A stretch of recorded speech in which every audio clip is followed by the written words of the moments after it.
우리는 살면서 어떤 위대한 일들이나 결과들 이런 것들을 보았을 때 저희는 아마 그 시작부터 좋은 조건이나 아니면 좋은 환경에서 저런 결과를 얻었을 거야 그렇게 생각하기 쉽죠. 하지만 역사적인 사건들이나 우리의 삶 속에서 정반대의 경우도 얼마든지 있습니다. 특별히 우리 감리교의 신앙운동을 시작한 요한 웨슬레가 그런 경우입니다. 요한 웨슬레가 한 선언 가운데에 여전히 기독교 대한감리회의 슬로건이기도 하고 또 우리 감리교 신학대학 우리가 예배하는 이곳에 거의 학훈과도 같은 선언이 있습니다. 원다름이 아니라 세계는 나의 교구다 라고 하는 선언입니다. World is my passion이라고 한 이 선언은 웨슬리의 뜨거운 신앙의 열정들, 복음의 열정을 온 세상에 전파하겠다 라고 하는 굳은 결의가 담긴 선언, 그 선언의 표현으로 알려져 있죠. 하지만 웨슬리가 이 선언을 하게 된 출발점은 그렇게 순탄하지 않습니다. 영국 국교회인 성공회가 웨슬리의 설교를 감당할 수 없었어요. 그 당시에 있었던 부정한 것들 그리고 불의한 것들을 비판하는 웨슬리, 그리고 철저하게 성령 중심의 복음주의적인 웨슬리의 설교를 성공회는 감당할 수 없어서 웨슬리의 설교를 막았습니다. 설교하지 마시오. 지금으로 이야기하면 강단권을 박탈한 거죠.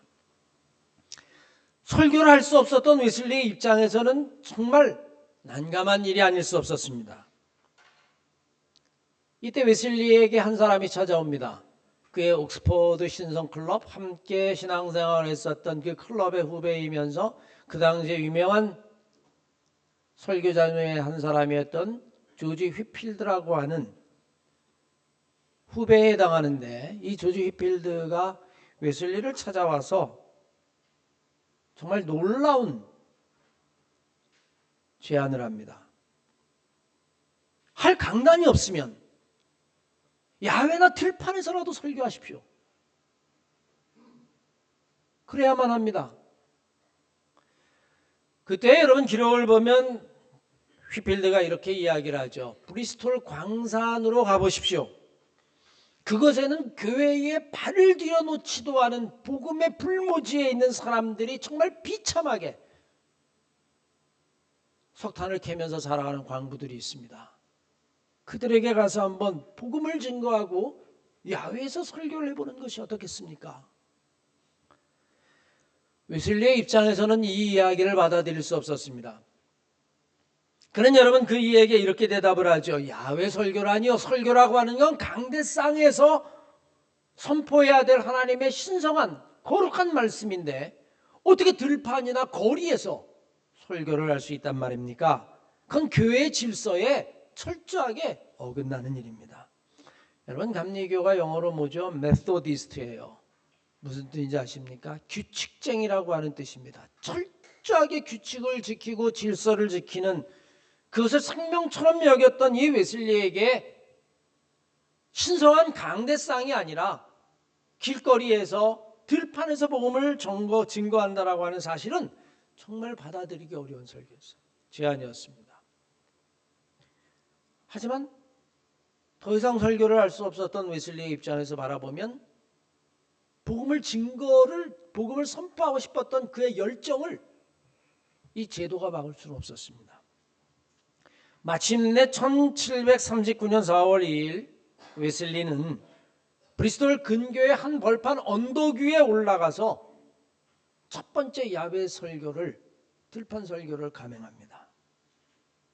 흙먼지가 날리는 들판, 석탄가루가 잔뜩 쌓여 있고 설교자들도 마다하는 그곳에 성공의 사제가 와서 설교를 한다는 이야기에 광부들이 모여들기 시작합니다. 남루한 옷, 찢어진 옷들, 거친 손, 그리고 피곤한 몸을 이끌고 수많은 사람들이 그 들판에 그 언덕 아래에 모이기 시작합니다. 웨슬리는 예수님의 산상수훈을 가지고 눈물을 흘리며 복음을 전파했습니다.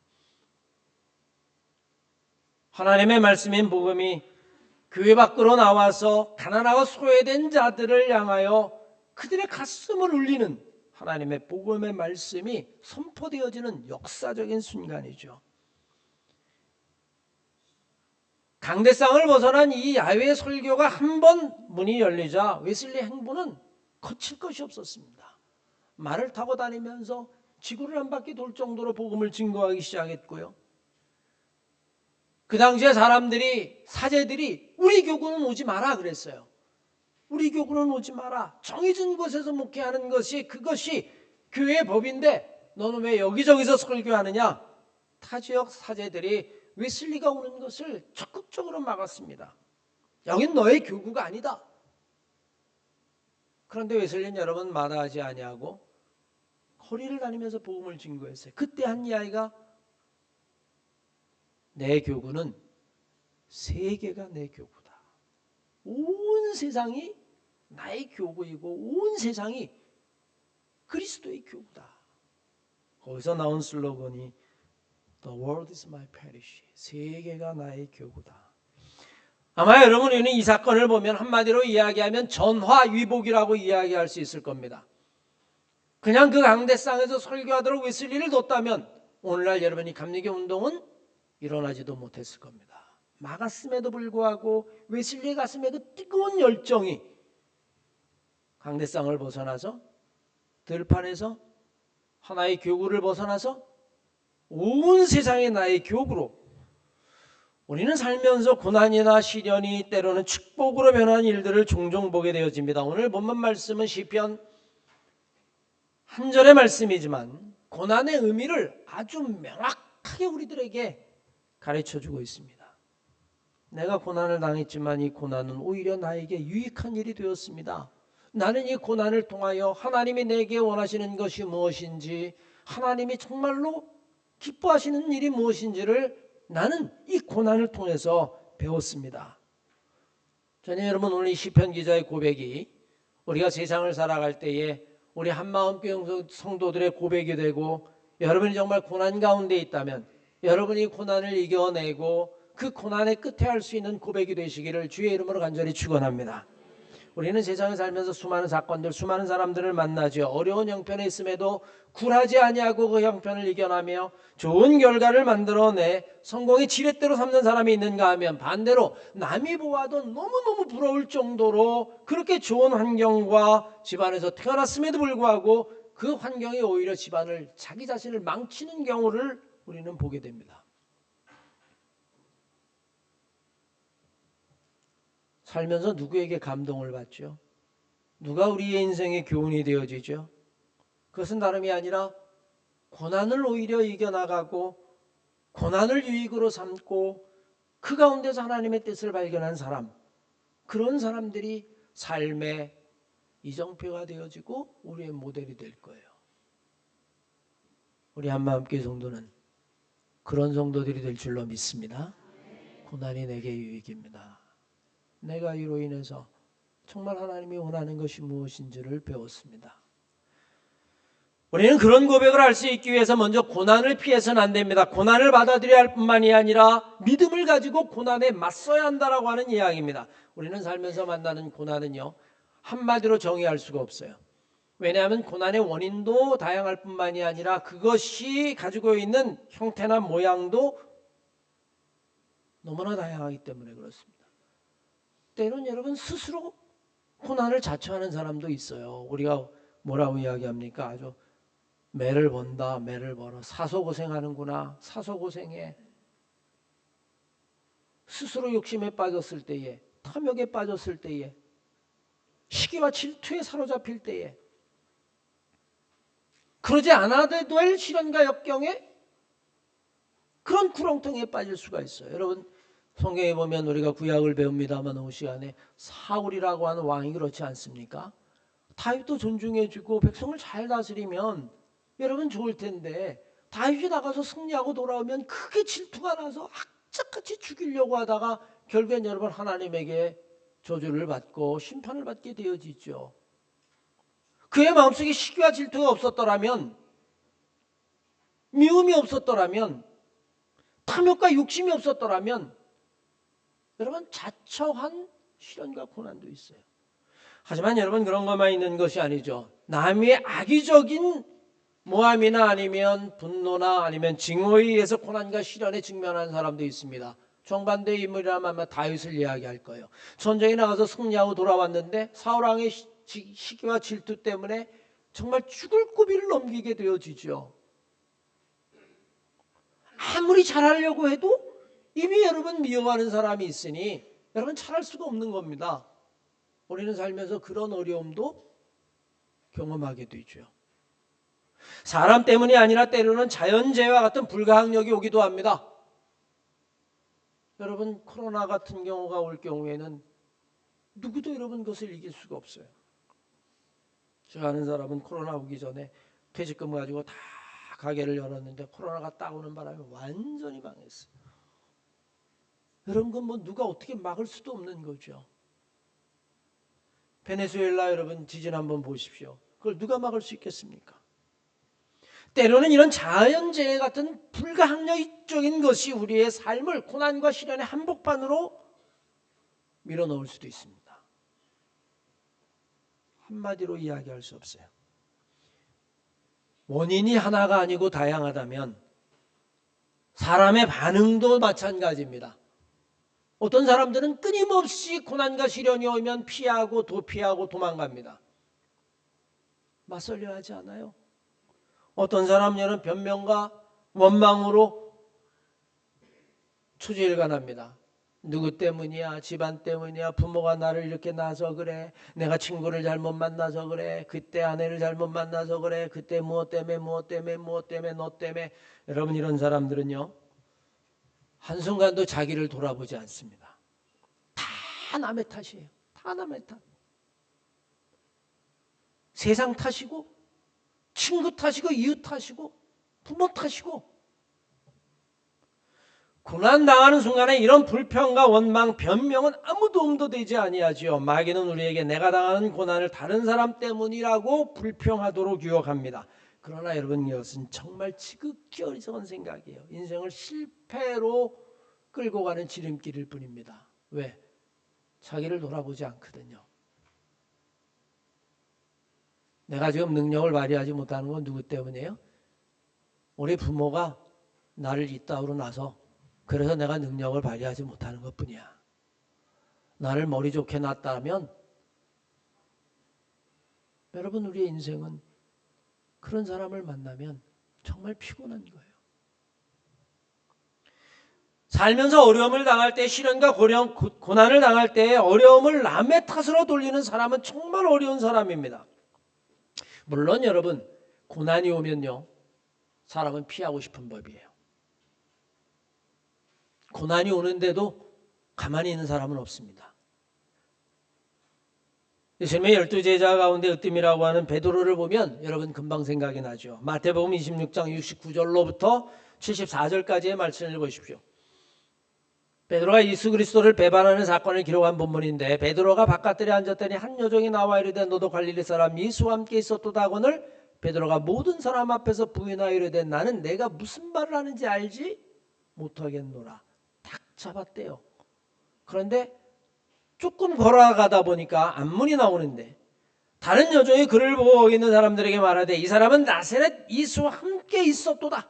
또 다른 사람이 이야기합니다. 베드로가 이번엔 맹세하고 또 부인하여 이르되 나는 그 사람을 알지 못하노라 하더라. 조금 있다가 곁에 섰던 사람들이 나와 베드로에게 이르되 너도 진실로 그 도당이라 내 말소리가 너를 표명한다 하거늘 그가 저주하며 맹세하여 이르되 나는 그 사람을 알지 못하노라 하니 곧 닭이 울더라. 여러분 한번 생각해 보십시오. 우린 여러분 베드로를 비난하려고 하는 것은 아닙니다. 그렇게 능력이 있었던 예수님이 십자가에 끌려 죽기 위해서 끌려가는 모습을 볼 때에 어떤 능력도 베풀지 못하고 할매 여러분 베드로는 거기에서 인정하는 순간 자기도 끌려가서 죽을지도 모르는데, 여러분, 나는 그러지 않을 거야? 장담하지 마십시오. 고난이 오면요, 피하고 싶은 겁니다. 시련이 오고 역경이 오면 피하고 싶은 겁니다. 그건 인지상정이고 어쩌면 인간의 본능을 우리는 베드로를 통해서 배우게 되는지도 몰라요.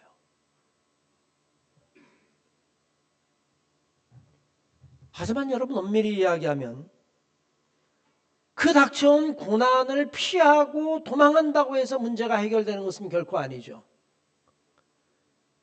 우리가 정말로 이 고난 속에서 보아야 될 것이 있다면 고난 속에서 길을 찾아야 하고, 그 길을 찾는다라고 하는 의미는 내가 이 고난 속에서 무엇을 해야 할 것인가 하는 것을 찾는다는 것을 말해요.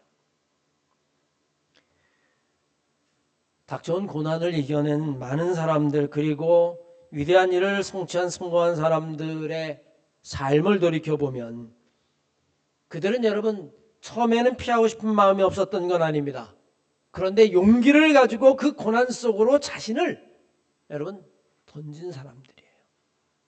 우리는 창세기에 보면 요셉이라고 하는 인물을 만날 수 있습니다. 형들이 요셉을 팔았어요. 그것도 무엇 때문입니까? 시기와 질투 때문에. 그 요셉을 팔았는데 요셉이 애굽으로 팔려가 가지고 노예 생활을 시작합니다. 그가 만약에 적당히 자기에게 주어진 삶을 요리조리 요령으로 인생을 살려고 했다면 보디발의 아내가 유혹했을 때 적당히 타협하고 그의 인생을 여러분 그렇게 수월수월하게 살아갈 수도 있었을지 모르겠어요. 닥친 시련을 피하는 거죠. 그런데 여러분, 요셉은 그렇지 않았어요. 그는 많은 생각을 했음에도 불구하고, 그리고 닥친 시련과 역경이 정말 어려웠음에도 불구하고 내가 여기서 무엇을 해야 하는가, 내가 지금 무엇을 해야 하는가 하는 것을 가지고 요셉은 씨름했습니다. 내가 여기서 해야 할 것이 있다면 무엇이다? 믿음을 지키는 것이다. 내가 여기서 해야 될 것이 있다면 그것은 마지막 순간까지도 하나님을 붙잡는 것이다. 우린 여러분 신앙과 우리의 삶 속에서 어떤 경우라도 우리의 인생의 모범 답안, 우리의 인생의 모델, 우리의 인생의 규범을 찾으려고 한다면 그것은 예수 그리스도의 삶 속에서 찾아야 될 줄로 믿습니다. 여러분, 내가 하다가 정말 이 일을 모르겠거든 스스로 한번 이렇게 기도해 보시는 거예요. 이럴 때 주님이라면 어떻게 하셨을까? 이럴 때 주님이라면 어떻게 하셨을까? 주님은 십자가의 고난을 앞에 놓고 오직 한 가지를 찾고 있었습니다. 그건 내가 피해야겠다, 아니다라고 하는 것을 이야기하기 전에 내가 지금 이 순간 무엇을 해야 하는가를 가지고 고민했어요. 사람은 여러분 다 피하고 싶은 그것이 인지상정입니다. 여러분, 주님은 안 그랬을까요? 한번 성경을 봅시다. 마태복음 26장 38절로 39절까지의 말씀. 이에 말씀하시되 내 마음이 매우 고민하여 죽게 되었으니 너희는 여기 머물러 나와 함께 깨어있으라 하시고 조금 나아가 얼굴을 땅에 대시고 엎드려 기도하여 이르시되 내 아버지여, 만일 할 만하시거든 이 잔을 내게서 지나가게 하옵소서. 지나가게 하옵소서. 그러나 내의 원대로 마옵시고 아버지의 원대로 하옵소서. 여러분, 첫 번째 기도가 뭐죠? 지나가게 하옵소서. 우리는 여러분 예수님의 기도를 너무 그냥 속독을 한번 쭉 읽어버리는 경우가 많아요. 예수님이 그냥 하나님의 뜻을 찾았구나. 천만의 말씀입니다. 차근차근 읽어보십시오. 첫 번째 예수의 마음은 어떤 마음이었어요? 지나가게 하옵소서. 피하고 싶다는 겁니다. 피하고 싶다는 거예요. 저는 여러분 이 대목이 뒤에 나오는 다른 본문보다 훨씬 더 제 가슴에 와 닿습니다. 솔직한 심정이죠. 정말 인간적인 면모입니다. 왜? 예수님은 벨의 호모 인간이셨으니까요. 하나님, 지나가게 하옵소서. 피하고 싶습니다. 피하게 해주십시오.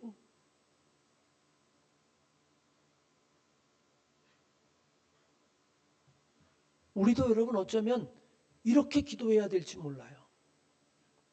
시련과 역경도 모르고 하나님 감당할 수 있습니다. 허세 부리지 말고, 만용 부리지 말고, 감당도 못할 그릇인데 그것을 감당했다라고 이야기해서 모든 사람을 괴롭게 하지 말고, 첫 번째 여러분 대답은 그거예요. 하나님, 피하고 싶습니다. 피하게 해 주십시오. 지나가게 하옵소서. 그러나 내 뜻대로 마옵시고 아버지의 원대로 되길 원합니다. 여러분이 첫 번째 솔직한 심정을 하고 나서 십자가를 앞에 놓고 주님은 여러분 갈림길에 서 있음을 압니다. 피하고 싶습니다. 피하게 해주십시오. 그러나 내 뜻대로만 마옵소서. 여러분 두 번째 기도를 합니다. 42절 이하의 말씀에 보면 성경은 이렇게 이야기하죠. 다시 두 번째 나아가 내 아버지여, 내가 만일 마시지 않고 이 잔이 내게서 지나갈 수 없거든. 여러분 벌써 뉘앙스가 달라요. 아버지의 원대로 되길 원하나이다. 기도하고 왔지만, 피하고 싶지만 피하지 않고서는 길이 없다면 내 뜻대로 마옵시고, 내 뜻은 뭘까요? 피하게 하여 주시옵소서. 그러나 내 뜻대로 말고 누구의 뜻대로? 아버지의 뜻대로. 여러분 여기에 길이 있습니다. 내 뜻대로 마옵시고, 그렇다고 저 제사장이나 아니면 이스라엘 사람 백성들이나 아니면 로마의 저들의 뜻대로도 말고, 세상의 뜻대로도 말고, 피하고 싶은 내 뜻대로도 말고, 오로지 우리에게 길이 있는 하나님의 뜻대로 되길 원하나이다. 바뀌었어요, 여러분.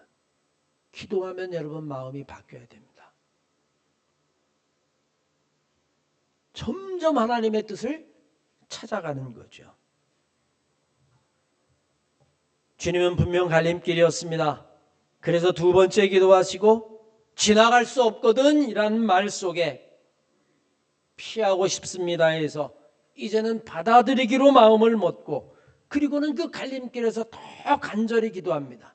주님의 선택은 고난을 피하는 것이었지만, 그러나 내 뜻대로 마옵시고 아버지의 뜻대로, 세상의 뜻도 아니고 아버지의 뜻대로. 그래서 마태복음 26장 44절 이하의 말씀에 보면 성경은 이렇게 이야기하죠. 또 그들을 드시고 나가 세 번째 똑같은 마음으로 기도하시고 제자들에게 오사 이르시되 이제는 자고 쉬라. 보라, 내가 가까이 왔으니 인자가 죄인의 손에 팔리오느니라. 그리고 이런 십자가를 지고 가십니다. 사실 여러분 우리는 살면서 오늘 이 주님처럼 고난에 직면했을 때에 그 고난을 내가 그대로 하나님의 뜻대로 찾았을 때에 그 결과가 어떨 것이다 라고 하는 것에 대한 예측은 여러분 인간은 할 수 없어요. 성경은 여러분 이미 우리에게 길을 다 보여주니까 주님이 십자가에 달려 돌아가셨구나, 근데 부활하셨구나, 또 승천하셨구나. 여러분 성경을 이렇게 읽으면요, 성경의 참 의미를 모르는 겁니다. 성경 속으로 들어가서 그 심정으로 성경을 읽어야 되는 거예요. 제자들은 여러분 이미 다 끝났다고 생각하고 흩어졌던 사람들입니다. 사실 우리는 살면서 고난을 맞이할 때 가장 어려운 이유 중에 하나가 이 고난을 그대로 내가 맞서 그 가운데서 길을 찾고 하나님의 뜻을 찾았었을 때에 과연 그 결과가 어떻게 될까라고 하는 것에 대한 두려움이에요. 여러분 만약에 결과를 다 안다면 그건 여러분 고난이 아닐 겁니다. 이미 다 안다면. 여러분 세상을 살면서 내일 일을 알 수 있어요? 모르죠. 그런데 여러분 한번 생각해 보십시오. 여러분들이 만약에 내일 일뿐만 아니라 모레 일뿐만이 아니라 천일 만일의 일, 아니 여러분의 인생뿐만 아니라 모든 사람의 인생을 여러분이 다 안다고 생각해 보세요. 하나님은 어느 날 그런 은혜를 주셨어. 네. 뭐 예언의 은사 여러분 얼마나 좋아? 그 예언의 은사를 받으면 모든 걸 다 알까? 천년 만년 억만년 일까지 다 알까? 그게 예언의 은사일까? 여러분 종종 예언 미래일 그런 거 좋아하잖아요, 여러분. 그런데 여러분 저는 여러 번 고민하고 기도한 가운데 하나님, 내일 일을 모르는 게 복입니다. 내일 일을 모르는 게 복입니다. 여러분 내일 일을 안다고 생각해봐요. 인간이 뭘 할 수 있을까? 우리 교회가 어떻게 될지 다 알아. 기도할 것도 없어. 다 아는데 뭐. 노력할 것도 없어. 다 알아. 바뀌지도 않아. 다 알아 이미. 10년 전, 20년 전 일을 다 알아. 내 자식이 어떻게 될지 다 알아. 여러분, 그게 가능해요? 가능하지도 않을 뿐더러 가능해도 의미가 없어. 무슨 재미로 살까? 무슨 노력을 할까? 무슨 최선을 다할까? 무슨 기도를 할까? 다 아는데 이미 여러분 우리의 미래를 모르게 하는 건 하나님의 은혜라고 하는 사실을 우린 여러분 분명히 알아야만 합니다. 모든 것의 결과까지도 다 알기를 원한다면 그건 여러분 패망이고 교만일 뿐이에요. 차라리 우리는 모르는 것을 감사합시다. 내일 일을 모르는 것을 감사합시다. 따라합시다. 내일 일을 모르는 것이 감사하다. 이미 여러분 전도서 3장 11절 이하의 말씀에 성경은 이렇게 이야기하죠. 하나님 모든 것을 지으시되 때를 따라 아름답게 하셨고 또 사람들에게는 영원을 사모하는 마음을 주셨다. 그래서 인생은 여러분 자꾸 영원히 살고 싶은 거예요. 그러나 하나님이 하시는 일의 시종을 사람이 측량할 수 없게 하셨다. 처음과 끝을 인간이 모르게 하셨다는 겁니다. 전도서 7장 14절 이하의 말씀에 형통한 날에는 기뻐하고 곤고한 날에는 되돌아보아라. 이 두 가지를 하나님이 병행하게 하사 기뻐하는 날도 있고 곤고한 날도 있고 이 두 가지를 계속해서 우리의 삶 속에는 병행하도록 하사 그의 장래일을 능히 헤아려 알지 못하게 하셨느니라. 내일 일이 기뻐하는 일이 있을지 슬퍼하는 일이 있을지 고난이 있을지 모르게 하셨다는 거예요. 그래야 우리가 기도할 거고 그래야 우리가 최선을 다할 거고 그래야 우리가 겸손할 거고 그래야 우리가 하나님을 의지하게 될 거고. 우리는 여러분 그러면 아무것도 몰라요 라고 하고 인생을 살아야 될까요? 그렇지 않죠. 우리는 여러분 시련과 역경 가운데 딱 한 가지만을 기억해야만 합니다. 그 길에 하나님의 도움이 있다는 것을 믿으시기를 바랍니다. 내일 일은 난 몰라요. 기쁜 일이 있을지 고난이 있을지. 지금 내가 닥친 이 고난 결과가 어떻게 될지 몰라요. 그러나 한 가지는 분명해요. 이 고난의 길 위에 하나님의 은혜와 축복이 있다는 것, 나는 그것을 믿어요. 여러분 그게 믿음이라는 겁니다. 사람이 자신이 하는 모든 일에 그 결과까지 다 마음대로 하거나 예측할 수는 없는 법입니다. 해 아래 그런 사람은 없습니다.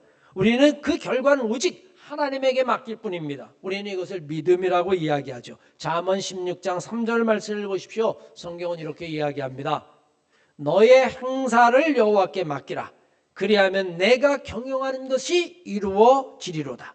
베드로전서 5장 7절 말씀을 보십시오. 너의 염려를 다 주께 맡기라. 이는 그가 너희를 돌아보심이라. 여러분 고난을 이기는 길은 딱 하나입니다. 고난에 낙심하거나 절망하지 않고 버티는 겁니다. 견뎌내고 이기고 또 견뎌내고 앞으로 나아가는 겁니다. 앞으로 나아가는 그 걸음 위에 하나님이 예배해 놓으신 섭리와 은총과 도움이 있다는 것을 믿는 겁니다. 이 믿음을 하나님이 기뻐하는 줄로 믿습니다. 여러분 우리 한마음 교회의 재개발을 가만히 생각해 보세요. 협상을 하고 여러 가지 이야기할 때 가장 어려운 게 우리 교회가 종교부지가 아니라는 거였습니다. 우리 교회터가 여러분 종교부지가 아니었어요. 그때는 빚이 있어서 교단에 못 넣었기 때문이죠. 저도 처음이라 그때 많은 사람들에게 자문을 구하면 조합이 마음 먹으면 이거는 현금정산의 대상입니다. 현금정산의 대상. 왜? 종교부지가 아니니까. 다른 교회는 다 종교부지예요. 그런데 여러분 더 많이 기도했죠. 그렇기 때문에 더 많이 기도한 줄로 믿습니다. 그러니까 더 많이 기도한 거예요. 여러분. 더 간절히 기도하고 더 노력하고 더 알아보고 그 길 위에서 그 고난 위에서 어려움 위에서 하나님의 도움을 만난 겁니다. 하나님의 은총을 만난 거고요. 하나님의 축복을 받은 줄로 믿습니다. 고난과 역경이라고 하는 것은 우리를 어디로 인도하는지 몰라요. 그러나 분명한 것이 있다면 견뎌내고 가는 그 길 위에 하나님의 도움과 하나님의 은혜와 축복이 있다는 겁니다. 여러분, 아브라함이 하나님에게 부름을 받습니다. 하나님이 아브라함을 불러내 하늘을 바라보면서 이야기하십니다. 하늘의 별들을 보아라. 그때 여러분, 아브라함은 무슨 생각을 했을까요? 창세기 15장 5절로 6절까지의 말씀에 보면 그를 이끌고 밖으로 나아가 이르시되 라고 이야기합니다. 하나님이 아브라함을 부르신 거예요. 창세기 15장. 하늘으로 무슨 별을 셀 수 있나 보라. 또 그들에게 이르시되 내 자손이 이와 같으리라 말씀하시고, 아브라함이 하나님을 믿으니 하나님께서 이를 그의 의로 여기셨다. 여러분, 저 때는요, 이스마엘도 없을 때고요, 이삭도 없을 때입니다. 아무것도 없을 때 하나님이 부르셔서 하늘의 별을 보라고 말씀하시는 거예요. 그 이후에 여러분, 시련과 역경을 겪죠. 그럼에도 불구하고 아브라함은 하나님을 믿으니 하나님이 이를 그의 의로 여기셨다. 화를 바꾸어 복으로 만드는 사람이 날 때부터 정해져 있는 것은 결코 아닙니다. 능력이 있거나 환경이 좋거나 이런 사람들이 그러는 것도 결코 아닙니다. 오히려 여러분, 환경은 어렵고 조건은 열악하고 나는 부족하고, 하지만 그런 고난 속에서도 낙심하거나 지치지 아니하고 그곳에서 내가 무엇을 해야 하는가, 하나님의 뜻을 찾는 사람들이죠. 그리고 그 고난 속에서 기도하며 이겨나갈 때에 그 고난의 길 위에서 변명이나 회피나 돌아서는 것이 아니라 그 고난의 길 위에서 하나님의 은혜와 축복이 있다는 것을 믿는 사람입니다. 그 믿음을 하나님이 의로 여기셨다. 성경은 여러분 그렇게 이야기해요. 사랑하는 하나님의 성도 여러분, 여러분들이 그런 사람이 되기를 소망합니다. 살면서 고난과 시련이 없는 사람이 누가 있겠어요? 아무도 없습니다. 하지만 오늘 시편 기자처럼 고난당한 것이 나에게 오히려 유익이었습니다. 내가 이것을 통해서 하나님의 은혜를 보고 하나님이 원하시는 것을 깨닫고 하나님의 은총을 보았습니다. 하나님의 축복을 보았습니다. 그렇게 고백할 수 있는 한마음교회 성도들 다 되시기를 주의 이름으로 간절히 축원합니다. 고난을 당한 것이 나에게는 유익입니다. 하나님, 누가 감히 이렇게 고백할 수 있을까요? 누구나 고난이 오면 피하고 싶은 것인데 주님조차도 할 수만 있거든 내게서 이 잔이 지나가게 하옵소서. 그러나 피하지 아니하시고 그 고난 속에서 내가 무엇을 해야 하는가 길을 찾고 하나님이 원하시는 것을 따라간, 그래서 내가 하나님의 뜻, 하나님의 율례를 배웠습니다. 그렇게 고백한 이 시편 기자의 삶이 고난을 만날 때마다 우리의 마음속에 떠오르게 하시고 우리도 그렇게 고백할 수 있는, 간증할 수 있는 신앙의 사람이 되게 해 주시옵소서. 우리 주 예수 그리스도의 이름으로 기도했습니다. 아멘.